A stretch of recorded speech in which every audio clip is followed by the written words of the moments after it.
Hola, ¿cómo están? Bueno, nos falta justamente saber qué hacer con estas distorsiones cognitivas, ¿verdad?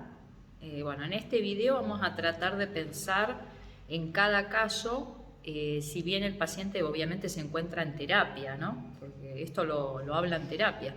Pero bueno, vamos a pensar en cada caso cómo es la manera de proceder. Bueno, me ha pasado como psiquiatra el hecho de a veces plantearles los pensamientos que veo que aparecen a veces en los pacientes que tienen depresión.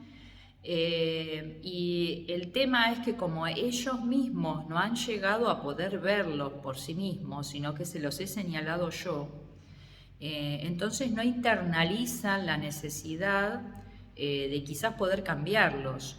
Por eso la insistencia de que todo tiene que ser en el marco de una terapia.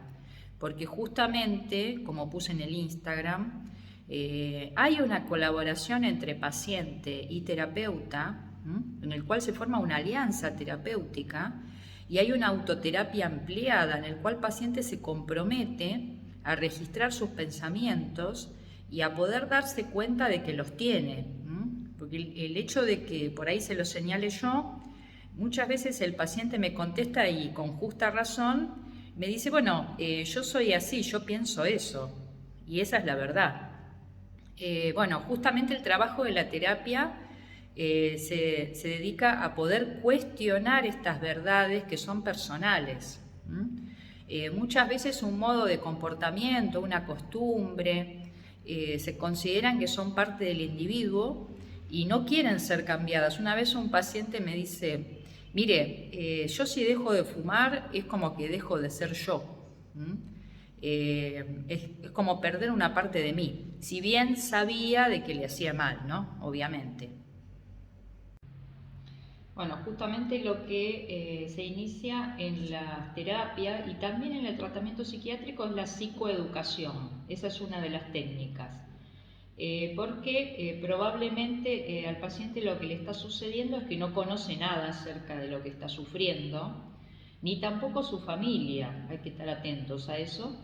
Entonces se le explica, como fue en mi primer video, que si no lo vieron vayan a verlo, bueno, donde se le explica este tema de la anedonia, que es que pierde el gusto por las cosas. Los familiares a veces me dicen, ¿por qué no sale a caminar, a hacer gimnasia si antes le gustaba? Bueno, justamente en la depresión se pierde todo eso, ¿no? La hipobulia, que es que no tiene fuerzas, a veces no se levantan de la cama. El tema de tener pensamientos y distorsiones cognitivas, que de ello estamos hablando en los otros videos, y el tema de que puede haber una causa o a veces no. A veces es muy endógeno, ¿no? A veces hay antecedentes familiares, como habíamos dicho, y entonces la depresión ocurre directamente y no hay causas. Mucha gente y familiares buscan causas y a veces no hay pérdidas del paciente, ¿no? A veces sí, a veces incluso hay pérdidas simbólicas. Bueno, el tema con esto es, por medio de la psicoeducación buscamos que el paciente se acerque a su problema y no sienta como esa aversión a lo que le está pasando, ni él ni su familia, ¿no? No normalizando todos estos síntomas, sino diciendo que verdaderamente son los que ocurren dentro de un trastorno depresivo. Bueno, el hecho de que yo esté hablando acerca de lo que es la psicoeducación es un poquito para acercarlos a lo que es la tarea también del terapeuta, del psicólogo. Puede ocurrir que todo este proceso lo hagan con el psiquiatra, pero si lo realizan con el psicólogo, poder abrirse a realizar estos pasos. Y la medicación, la parte farmacológica, si la depresión es grave o moderada, la hacen con el psiquiatra. Se les va a pedir durante todo el transcurso de la terapia que vayan registrando estos pensamientos, porque la mayoría de nosotros, ya sea que padezcamos o no algún trastorno, no nos damos cuenta de los pensamientos que tenemos. Generalmente hay alguna emoción, y eso ha ocurrido cada vez que lo preguntamos, ¿no? ¿Qué pensamientos te parece que se relacionan con esto? Y generalmente contestamos con emociones. Esto me da bronca, esto me da miedo, esto me da tristeza, y generalmente no descubrimos qué pensamientos o distorsiones cognitivas hay detrás de ellos. Entonces se le pide al paciente que en un cuadernito, que esté dedicado para eso, registre en un cuadrito qué le pasó, qué pensamientos tuvo en ese momento, qué emociones tuvo y qué conductas tuvo. Y a lo último poner algún pensamiento alternativo. Si quieren les doy un ejemplo, ¿no? Por ejemplo, el hecho que pueden haber tenido los pacientes es presentarse a un examen. El pensamiento pudo haber sido, pero si siempre me va mal, ¿para qué me voy a presentar? Si soy un fracaso, ¿no? Esa es la distorsión cognitiva. La conducta pudo haber sido no presentarse o presentarse tarde, ver qué le tomaban a los compañeros y después no presentarse, bueno. Y el pensamiento alternativo podría ponerse, de acuerdo a lo que charlan con el terapeuta, esta vez me voy a presentar a ver qué pasa. Voy a dejar un poquito de lado como estos pensamientos que siempre, digamos, la conclusión es que no puedo dar el examen. Bueno, otra es la discusión de los pensamientos automáticos. Los pensamientos automáticos son aquellos que aparecen así como de repente ante situaciones, ¿no? Por ejemplo, no sé, se me cae algo y digo, uy, qué tonto que soy. Bueno, generalmente son palabritas. Bueno, en Argentina usamos una muy común que reemplaza la palabra tonto, pero bueno, son palabritas que nos decimos a nosotros mismos ante las situaciones. Bueno, se requiere el análisis de estos pensamientos automáticos, el poder criticarlos. Después, cuando aparecen pensamientos más largos, que son distorsiones clasificadas dentro de las distorsiones que yo ya les he contado, ¿no? en los segundo y tercer video,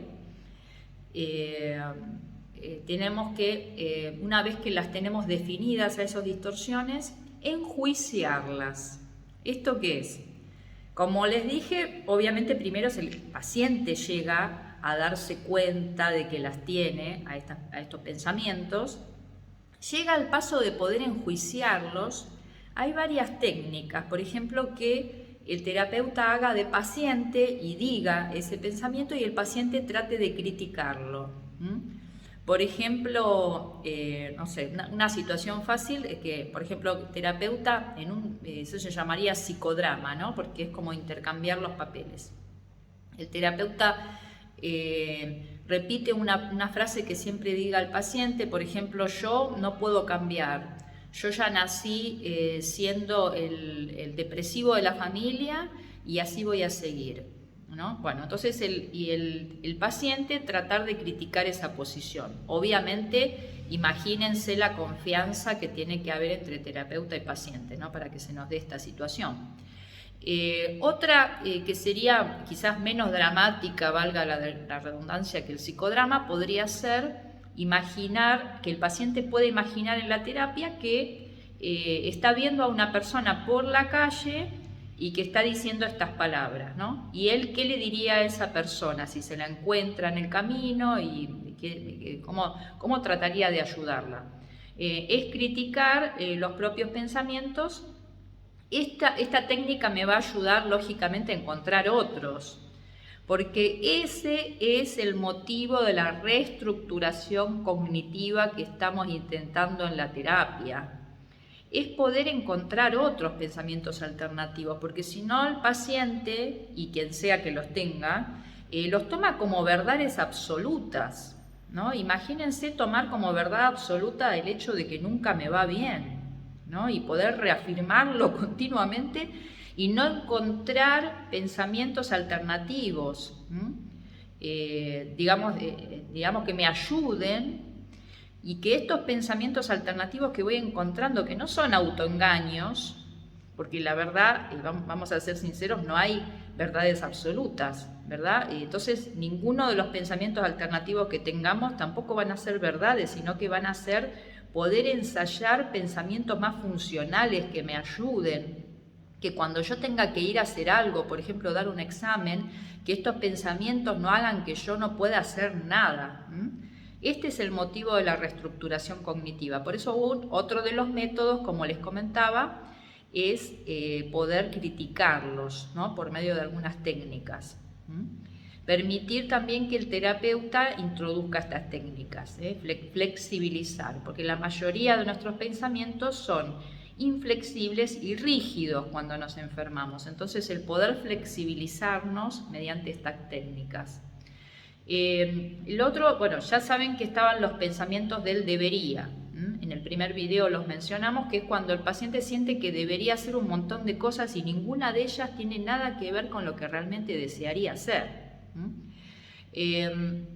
Entonces, poder, mediante la técnica de la reatribución, poder enseñarle al paciente que él no es el único responsable de todas las cosas que sucedan en su vida y en su familia, y que tiene, sí tiene una parte, ¿no?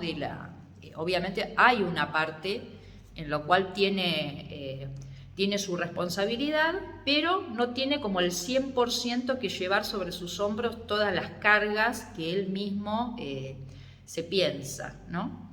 Esa sería otra de las técnicas, la reatribución, el pensar verdaderamente a quién le corresponde cada cosa. Otra de las técnicas que nos podemos plantear, por ejemplo, en el consultorio es decir, ¿qué pasaría si hago tal cosa? Ese es el comienzo de la pregunta. ¿Qué pasaría si? Eso es una técnica. Por ejemplo, ¿qué pasaría si yo, a pesar de que pienso, digamos, que soy un fracasado, intento hacer determinadas cosas y, por supuesto, mi tarea es realizarlas? Son tareas siempre bien simples. Lógicamente nosotros a un paciente nunca le vamos a pedir que realice proezas que no hayan sido charladas y que no pueda realizar. Son experimentos en los cuales puede ir validando de que algunas veces realmente sí le va bien.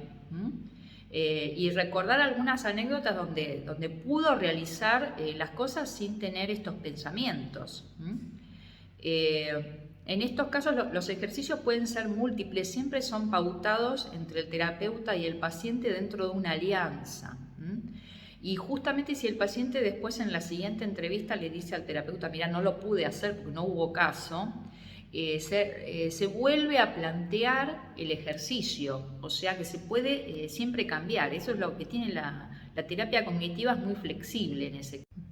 Bueno, ¿qué pasa cuando el paciente está realmente mejorando, pero en sus pensamientos no lo siente así, ¿no? Bueno, se trabajan justamente estos convencimientos acerca de la enfermedad, porque muchas veces, por más que uno psicoeduque al paciente, le enseñe lo que significa la depresión, le muestre sus avances, anote todo, haga los ejercicios junto con el paciente se siente que su identidad es ser depresivo y nada más. Entonces, bueno, hay que trabajar también este pensamiento, el pensamiento de cómo es nuestra enfermedad y cómo va a evolucionar en el futuro. Porque nosotros no podemos mentir, sabemos que las depresiones pueden ser crónicas o que pueden ser recidivantes, o sea que puede volver el síntoma, pero tampoco le podemos dar al paciente semejante desesperanza, ya que es la misma que a lo mejor existe con otras enfermedades en las cuales el tratamiento es sencillo. Entonces el paciente trabaja su esperanza de esa manera, de que él puede hacer algo con lo que tiene herramientas para defenderse y que si recae va a poder hacer otra vez el tratamiento y que si la depresión crónica de todos es crónica, de todos modos el paciente va a poder estar mejor, porque le van a cambiar las circunstancias, va a cambiar su manera de pensar. Muchas veces uno ve al paciente, la verdad que bien, después de haber trabajado su idea de enfermedad, le dice, bueno, vamos a discontinuar el tratamiento. La despedida ideal es, digamos, no quedar, digamos, sin controles nunca. Se le puede invitar al paciente a que venga muy de vez en cuando. Primero se da la alta farmacológica a veces, ¿no? A veces el paciente primero deja de tomar sus medicamentos y después se va discontinuando la terapia y se va haciendo cada vez más largo el tiempo de control. Y lo ideal sería justamente tener De parte del psiquiatra, las pautas de alarma, o sea, cuándo volvería. Y de parte del psicólogo o terapeuta, también comentarle que no todos nuestros pensamientos son verdades. O sea que si un día se siente triste, lo que sea, no es porque volvió la enfermedad. No podemos, ya a partir de haber realizado una terapia cognitiva, no podemos tomar nuestros pensamientos como tales. Ya tenemos que poder analizarlos, y eso es lo que estaría en el término de una terapia, verdaderamente. Así que bueno, hay mucho por hablar de todos modos. Con lo que es la depresión. Creo que es un tema que lo vamos a volver a tocar, y yo lo voy a poner otra vez en el grupito de todos los videos que se tratan sobre depresión, porque por ahí se fijaron ya de que dentro del YouTube hay un apartado que dice depresión, y ahí están todos los 4 videos anteriores, y ahí va a estar este. Y a lo mejor tengamos muchos más, que tengamos que hablar de un tema en particular que se trate sobre depresión, y los vamos a poner acá, en ese grupito de videos. Pero como ya veníamos, digamos, diciendo, que tenemos que empezar alguna vez con ansiedad, por lo menos, o con otro tema, ¿no? Con temas de actualidad podríamos seguir también, y siempre yo les estaré avisando para que ustedes puedan ver el video. Si ustedes se suscriben al canal, lo que va a pasar es que el canal siempre les va a avisar cuando hay uno nuevo. Esa es la ventaja de suscribirse.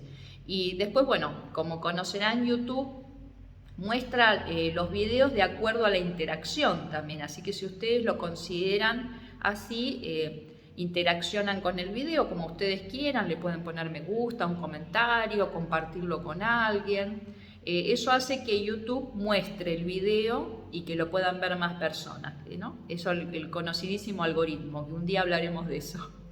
Bueno, les mando un abrazo y un respeto muy grande a todos los que han padecido y padecen depresión, que es un tema que queda abierto.